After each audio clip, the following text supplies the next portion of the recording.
for this world to exist, for mankind to exist, for the laws of nature, the moral law, for all of that to exist, wisdom has to exist. So Yeah. it has to be the first of his works. Like in Hmm. other words, it's saying like, "All right, I'm going to make everything make sense." Right. That's the starting point, and then okay, now let's make everything. And also, we talked about the word wisdom meaning to show yourself wise. And so, like, God demonstrates what wisdom is and demonstrates that he is wise by how he made the world, right?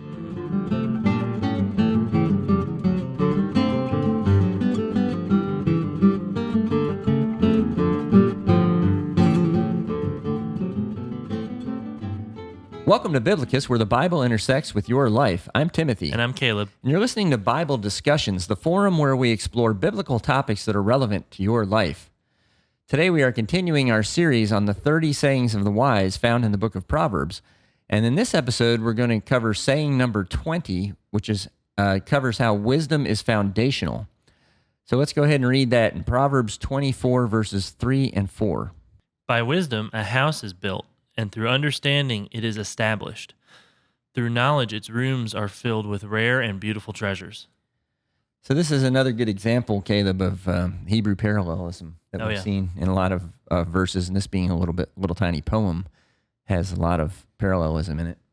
Yeah, you'll notice wisdom, understanding, and knowledge, right, are kind of all getting at the same thing. And then the three things that they do, they build a house, they establish it, like they set its foundations, which feels like that should be the first step. And then it fills the house with valuable things. Yeah. Make it, the difference between a house and a home, right? Yeah.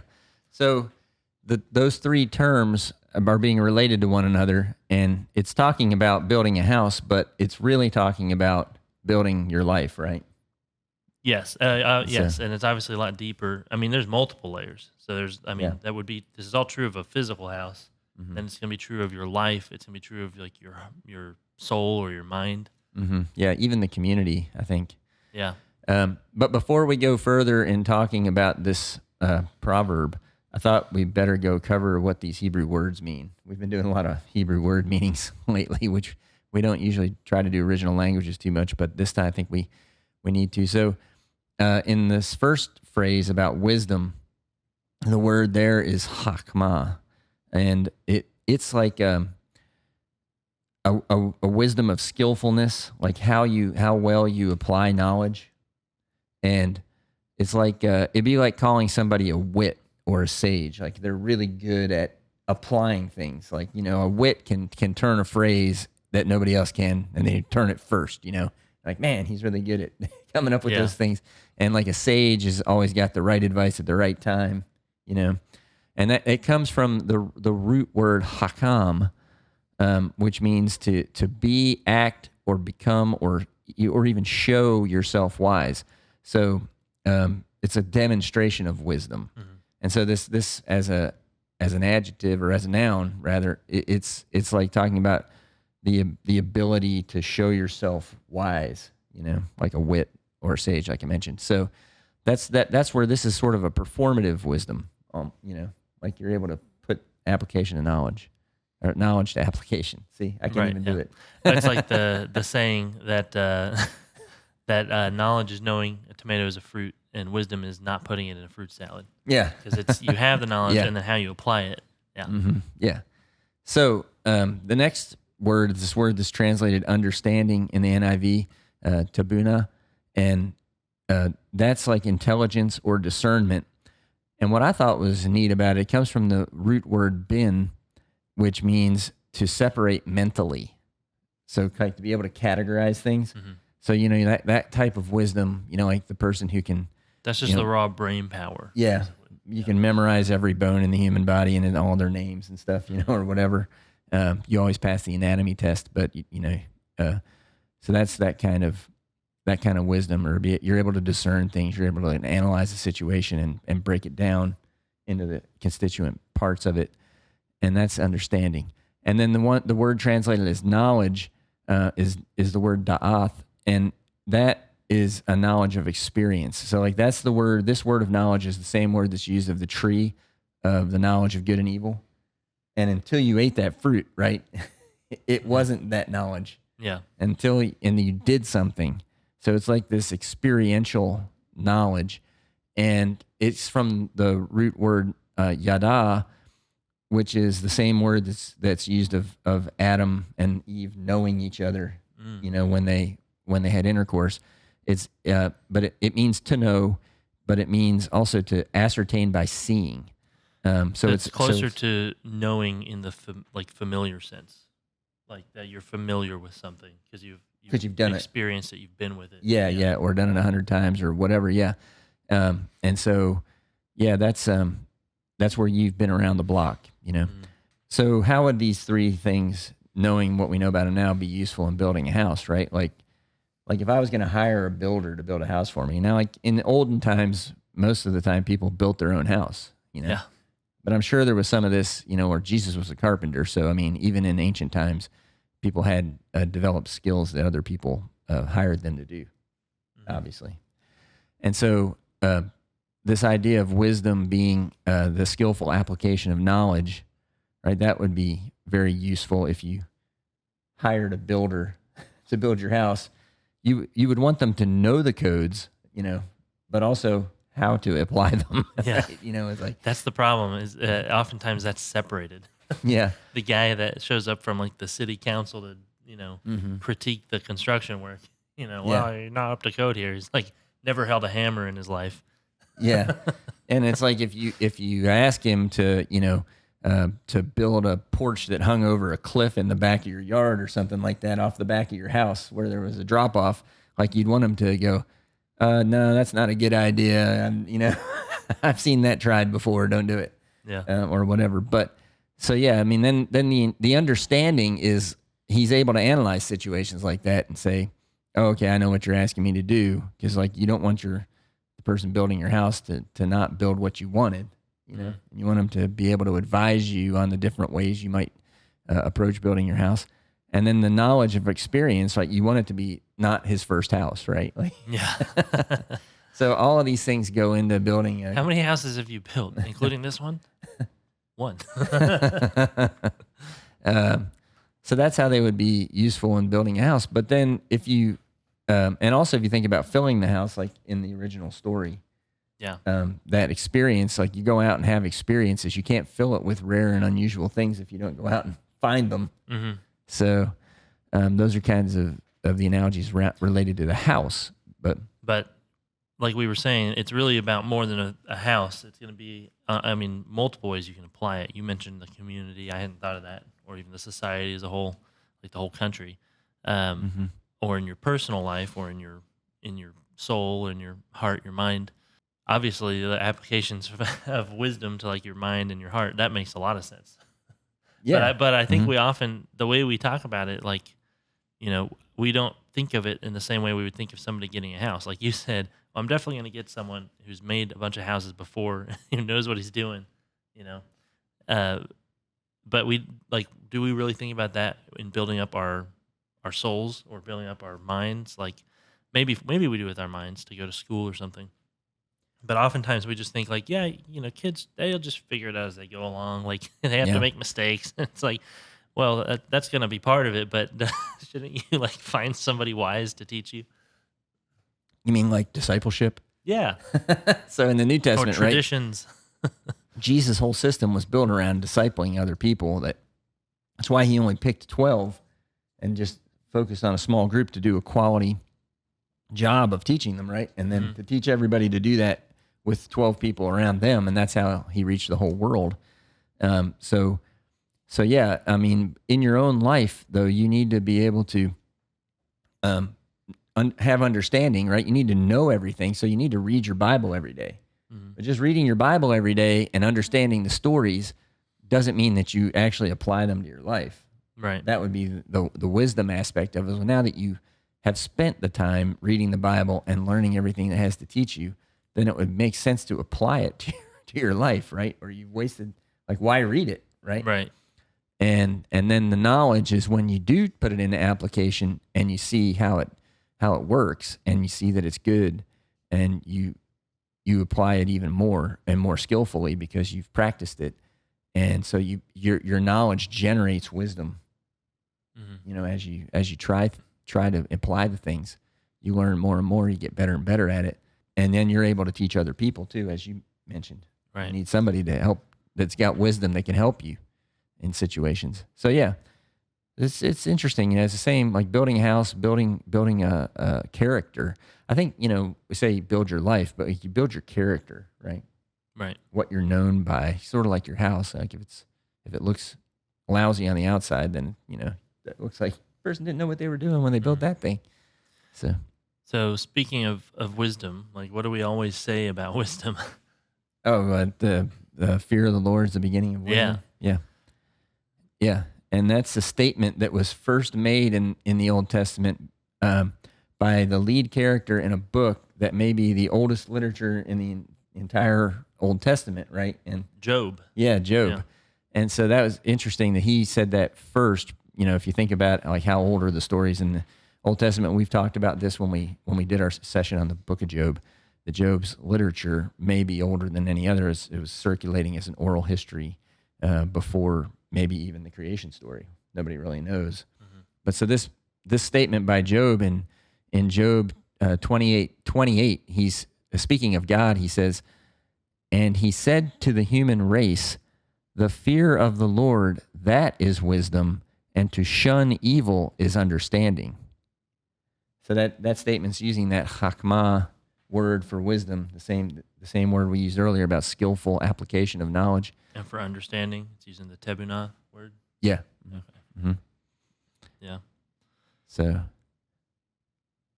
Yeah. And that's possibly older than, even the Torah, the writings of Moses, yeah, at least in the Hebrew consciousness. yeah. So that is the beginning of wisdom in the Old Testament. Maybe Yeah. Job saying that there. That's why we call them the books of wisdom. That's true. And speaking of the books of wisdom, the book of Proverbs that we're getting our sayings of the wise from, in chapter 8, has a section where wisdom speaks of itself and describes itself. And one of my favorite little sections in there is Proverbs 8:22 through 31. The Lord brought me forth as the first of his works, before his deeds of old. I was formed long ages ago, at the very beginning, when the world came to be. When there were no watery depths, I was given birth. When there were no springs overflowing with water, before the mountains were settled in place, before the hills, I was given birth. Before he made the world or its fields or any of the dust of the earth. I was there when he set the heavens in place, when he marked out the horizon on the face of the deep, when he established the clouds above and fixed securely the fountains of the deep, when he gave the sea its boundary, so the waters would not overstep his command, and when he marked out the foundations of the earth. Then I was constantly at his side. I was filled with delight day after day, rejoicing always in his presence, rejoicing in his whole world, and delighting in mankind. So I think this is so cool because it's like we said in our Proverbs episode. Wisdom is like a law of nature, just like Mhm. gravity. Yeah. And as we said then, if you jump out of a fourth story window, both of them will work against you at the same time. Right? Well, we talked about that, I think, a couple weeks ago, too. Like about Mhm. the idea of natural law. Like when God made the world, he also, at the same time, made the moral law. Yeah. Like it's set in place. Yeah. Yeah. Because if you act against them, it's just going to ruin your Yeah. life. You have to be smart about how you apply them. And when you hear that God uses wisdom to build the world, Right. it's just back to the same house analogy. Like the whole world, like when we look at the world, if you think of it in the same as the house, you go, man, we had a good builder. I mean, like, look, and the world is amazing. Like Yeah. it's self-healing. It's if you ever go for like a walk back in the woods and like kind of an unmanaged area in the woods, it's just like there's fallen trees here and there, but there's insects eating them. There's animals living in the cavities made by the tree falling over. There's like all kinds of things that just happen naturally in the world, just the way God made it. Yeah. And I mean, for this world to exist, for mankind to exist, for the laws of nature, the moral law, for all of that to exist, wisdom has to exist. So Yeah. it has to be the first of his works. Like in Mhm. other words, it's saying like Right? I'm going to make everything make sense. Right. That's the starting point, and then okay, now let's make everything. Yeah, and for God, God has all knowledge. Like we say he's omnipotent and we say he's omniscient. He knows everything, he has all the power, and he's omnipresent, people will say. So he's everywhere, he knows everything, he has all the power. But if he didn't have any wisdom to apply it, right, then he wouldn't have great skill to apply knowledge, like we've been saying is what wisdom means. And so so here you see wisdom being described in the book of Proverbs as having been preeminent, and made before everything else, so that it could be used by God, and how it enjoyed being used by God. And also we talked about the word wisdom meaning to show yourself wise. And so like God demonstrates what wisdom is and demonstrates that he is wise by how he made the world, right? Mm-hmm. So then he also made us, and he made us in his likeness. And I like that way that this section we read ended, where wisdom said that it delighted in man.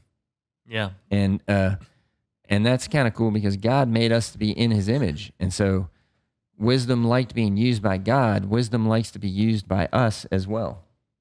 As we act creatively in God's image and apply knowledge in wise ways, right? Yeah. So the other word in the passage from Job yeah, that's translated as understanding. yeah, that was tabuna was the word that was used in our original saying, and I said it came from the word bin. And this is the word binah, right, which is another form of bin. And so there it says, it tells us to shun evil, that's understanding. And so where we said that bin meant to separate mentally, right, to categorize, to be able to categorize things. Mm-hmm. And so in this passage, it's talking about shunning evil is understanding. So, and we talked about how, the tree of the knowledge of good and evil is the word knowledge. Yeah. The same as the word knowledge there that we were using. And so here it's like recognizing good and evil now is something that we need to do, post garden, right? We have to be able to recognize good and evil, and then we need to shun the evil. Mm-hmm. So, yeah, I mean, speaking of categorizing things, this is the outgoing category. That's all the bad stuff. We're not gonna have anything to do with that. Yes, and shun it. Yeah, and it's very similar. Like we've been studying here the sayings of the wise, and we talk about how they have a long-term view of things, and we've already had, lately, two of the sayings that talked about this shunning of evil. Mm-hmm. Proverbs 23:17 that we studied. It says, "Do not let your heart envy sinners, but always be zealous for the fear of the Lord," which is wisdom or knowledge. Right. And a very similar one, just a couple weeks ago, Proverbs 24, verse 1, "Do not envy the wicked, do not desire their company." Yeah. Right. Shunning them. Yeah. Mm-hmm. And so that you can see how those two kind of different definitions of wisdom or knowledge are building on each other, because you have the wisdom to recognize the evil, and then the discernment to shun it. Yeah. So you're showing yourself wise when you shun evil, because you recognize it as the word understanding, you discern it, and then you apply your knowledge wisely to shun it and have an action related to that. So but you could recognize it and then say, yeah, that looks good, because I'm going to behave selfelishly. Yeah, if you recognize it, and you don't avoid it, then you have understanding but no wisdom, right? Yeah. Well, and that's like the whole idea of the knowledge of good and evil. Once we gain the knowledge of it and we realize, oh, I could do all these things that are just terrible for other people, at least. Well, yeah, because the Luciferian impulse, right, is to recognize it and then say, I want to do the opposite of God and overthrow him. Yeah. Right? I remember when Jordan Peterson did his walk through Genesis, and he talked about, like, what does it mean when they recognize they're naked? It's like they recognize that they're vulnerable, which in turn makes you recognize how other people are vulnerable. Oh, yeah, and you can take advantage of them. Nakedness equals vulnerability. Yeah. And it's like that's that knowledge of the good and evil. Mm-hmm. So the problem was they they got the understanding without the wisdom. Yeah, and you have to have both, right? You have to have understanding. You got to have smarts, and then you have to know how to apply them and the wits, that we talked about. And that was like how we mentioned that if you're hiring a builder, you would want to have a builder who knows what to do and then also does it. All right, so that's exactly what Jesus says in one of his best known parables, right? Mm-hmm. Matthew 7:24-29 says, "Therefore, everyone who hears these words of mine and puts them into practice," right, just what we were just talking about, Yep. learning knowledge and then putting it into practice, "is like a wise man who built his house on the rock." Building a house. Right back to our saying. So it's all working together here. "The rain came down, the streams rose, and the winds blew and beat against that house. Yet it did not fall because it had its foundation on the rock. But everyone who hears these words of mine and does not put them into practice is like a foolish man who built his house on sand. The rain came down, the streams rose, and the winds blew and beat against that house, and it fell with a great crash."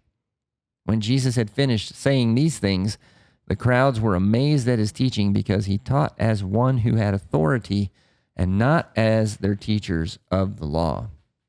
So once again, we have a saying about houses that's not really about houses. That's true. Yeah. I mean, Yeah. you have to think that Jesus was thinking of this saying of the wise. Yeah, possibly. I did want to say something to put this in its context here, right? So when he's finished saying these things, this is at the end of the Sermon on the Mount, right? And that's what the people are all amazed at because it's like the greatest teaching of all time. But specifically, right? He says, "Therefore, everyone, da da da." So what's he like? Therefore relies on something that came before it. Right before this, he says that famous passage, "Not all who say to me, 'Lord, Lord,' will enter the kingdom of heaven, but only the one who does the will of my Father in heaven." Which is exactly what we're saying, right? That's It's not enough to you just have know. to hear these words and put them into practice. Yeah, exactly.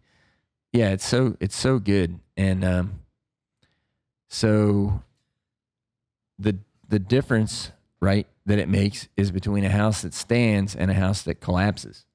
Mhm. And like we said, we're not talking about houses. Right. We're talking about your life. We're talking about your character, soul. your soul. So the your rock family. that you're building on, what is the rock then, right? It's Christ's words, or building off of what he said leading up to that. It's the will of the Father. Yeah. That's what you're building your rock on, which is like you said, the way we're going to find that is by reading the Bible. Yes. Yeah. But it's not enough to, what does Paul say? Like a man who looks at his face in a mirror, or is that Jesus as well? A man who looks at his face in Paul, we see in the mirror dimly. No. Look, he goes away. He looks in his face in a mirror and then forgets what he looks like. Yeah. But I think that's Jesus, basically making the same point. I think you're right. We'll put the reference on the screen when we. Because if you just go and read it and then don't do anything to apply it, don't actually take anything away from it, and again, what are you doing? Yeah. So far we've been mostly talking about wisdom and understanding, and now we've never actually broken down knowledge from our original passage that we read from our saying for this episode.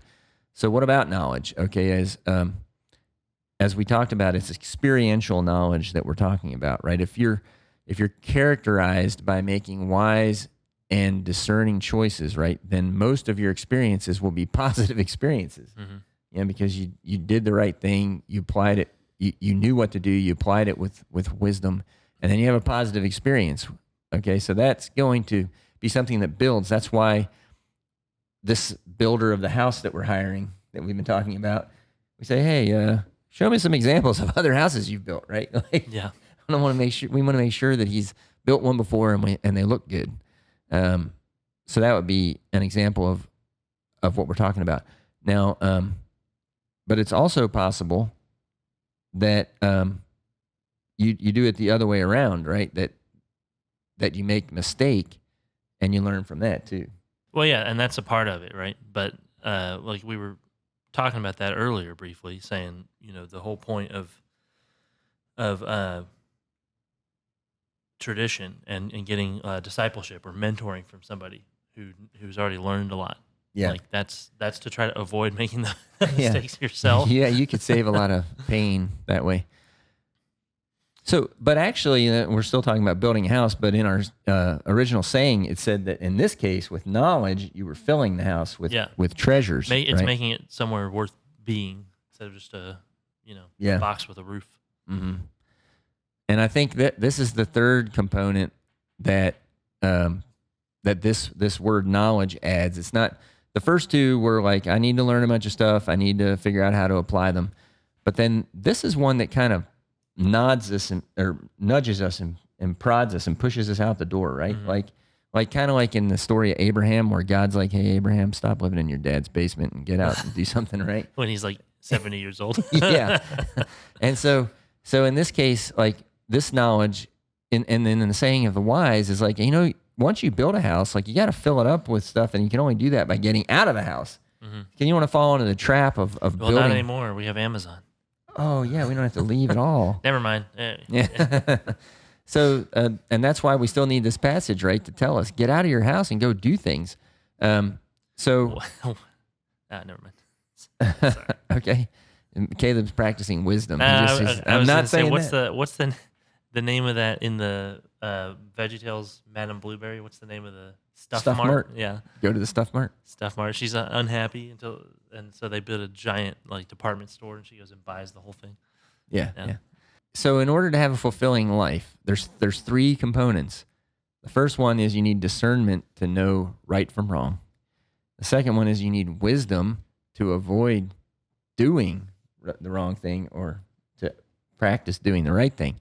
And then you need to actually go out and put yourself in situations where you have to apply this, right? Hmm. You have to go out and live, experience all that life has to offer. Yeah, right? but they all depend on each other. Because like we were saying, if you Mm-hmm. have the understanding to discern good and evil, Mm-hmm. but you don't have the wisdom to choose the good, Yeah. that's not good. If you're Madame Blueberry and all you care about is getting the stuff, Right. that's not fulfilling by itself. But if you have the discernment or the understanding to recognize the good things in God's world, right? As God says, He made the world and saw that it was good. If you recognize that, and then you choose the good and shun the evil, then you can enjoy the good things that He put in the world, and it all can work together. Yeah. So don't just build the house so you can be a homebody, right? We do that with our churches sometimes, right? We build a church building and we say, well, everything we do has to happen at the church building, so invite everybody to the church building. So we stopped doing stuff in our communities out in our homes because we have this church building. We want to do everything there. You can do the same thing with your own house, like, just the cocooning where you drive you open the garage door with your opener, you pull in the car and you put it behind you. You never have to talk to your neighbors, What neighbors?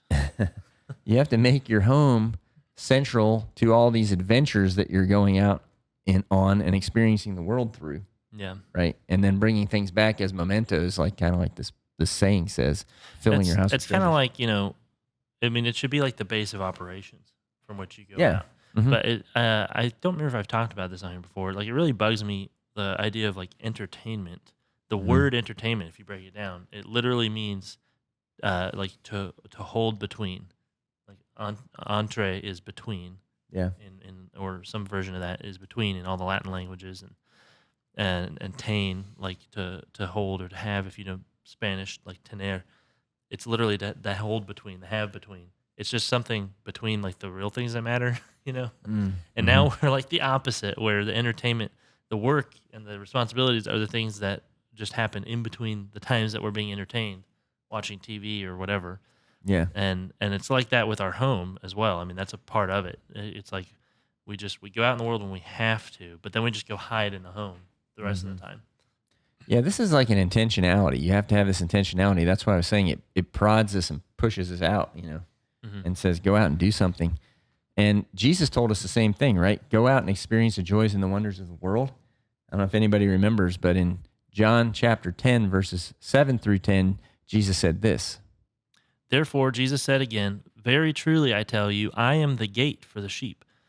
All who have come before me are thieves and robbers, but the sheep have not listened to them. I am the gate. Whoever enters through me will be saved. They will come in and go out and find pasture.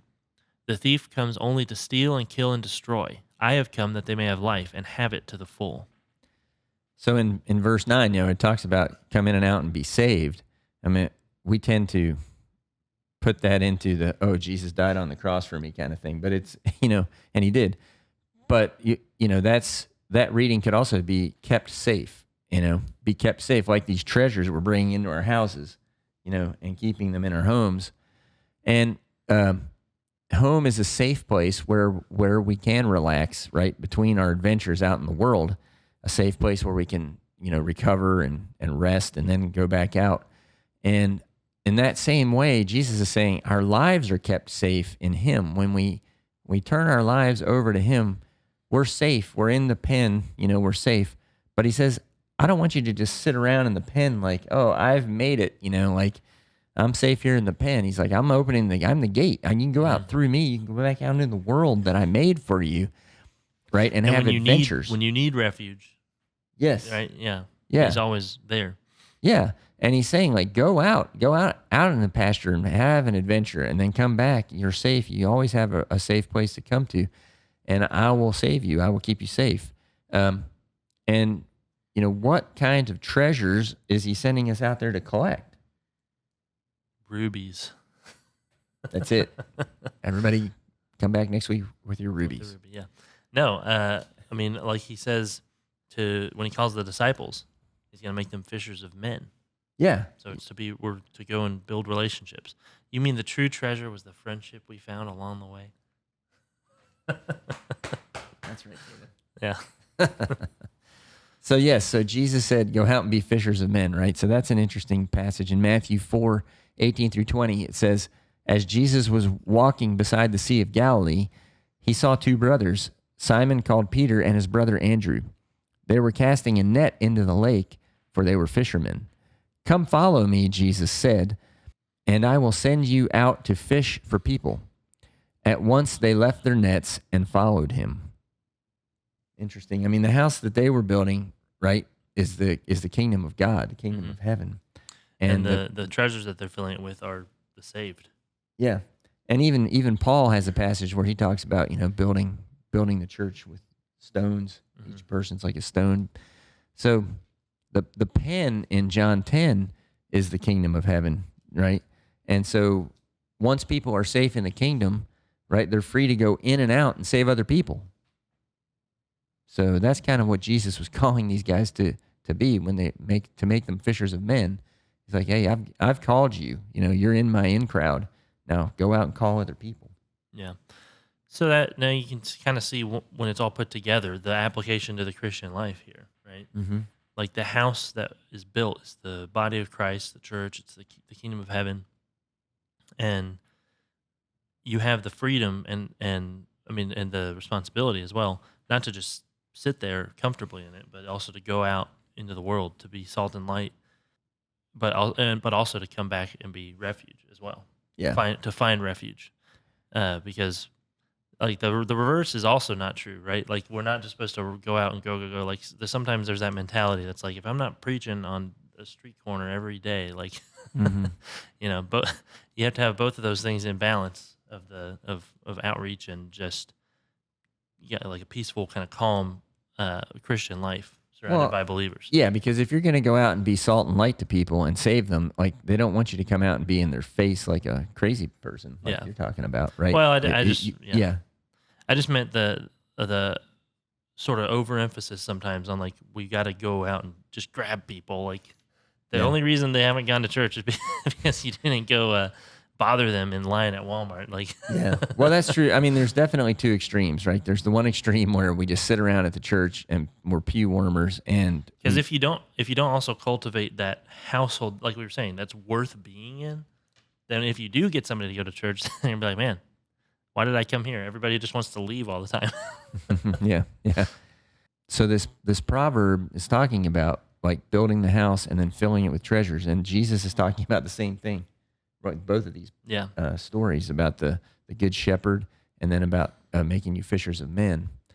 So both of these teachings apply to building the church, building your home, collecting relationships with people, and bringing them into the kingdom. So, okay, so another parable of Jesus on this vein is in Matthew 13, verses 47 through 52. Once again, the kingdom of heaven is like a net that was let down into the lake and caught all kinds of fish. When it was full, the fishermen pulled it up on the shore. Then they sat down and collected the good fish in baskets, but threw the bad away.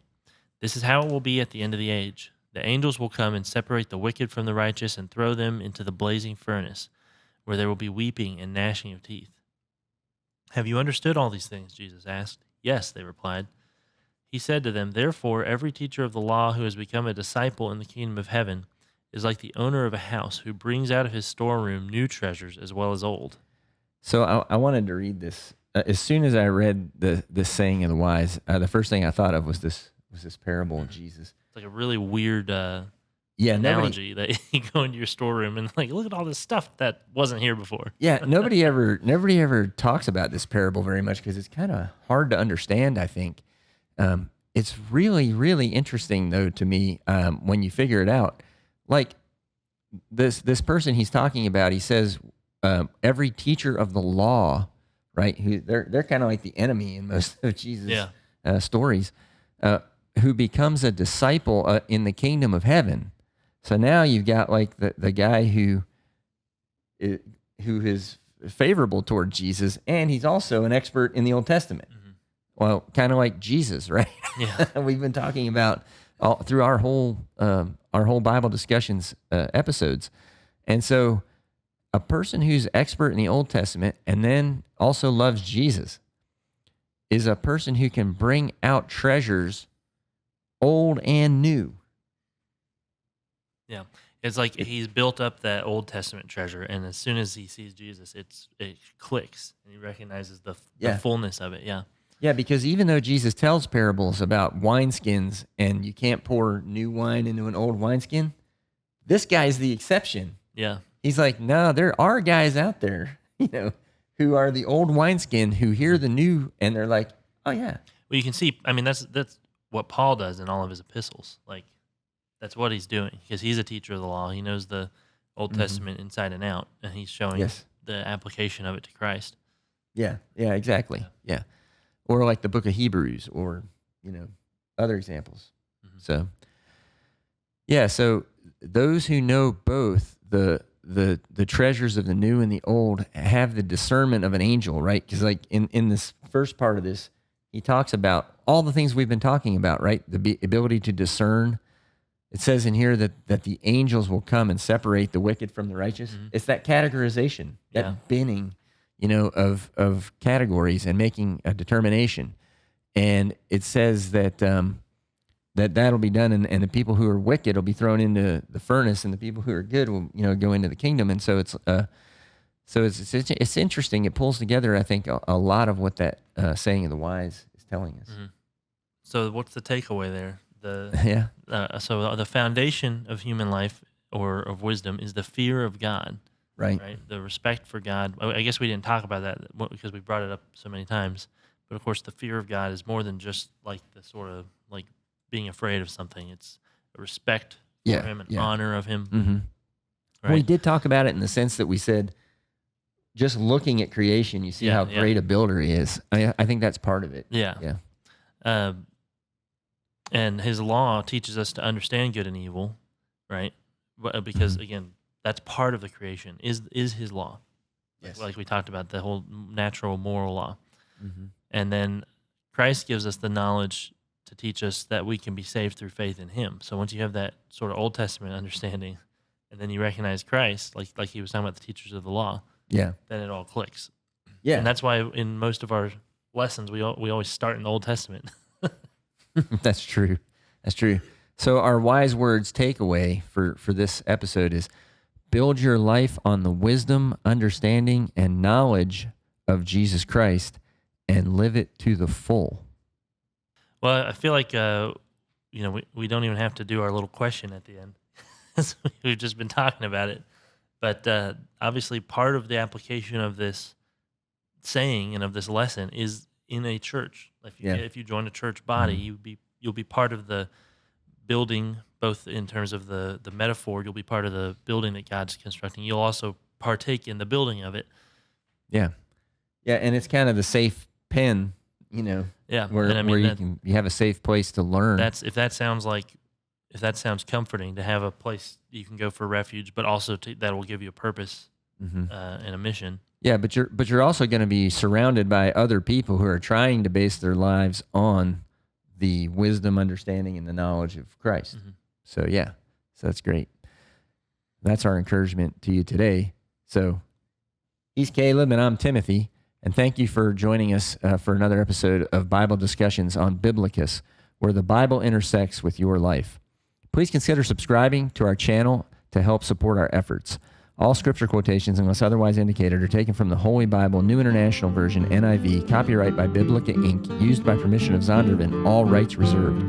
This program is copyright 2025 by Timothy Klingerman. God bless all of you.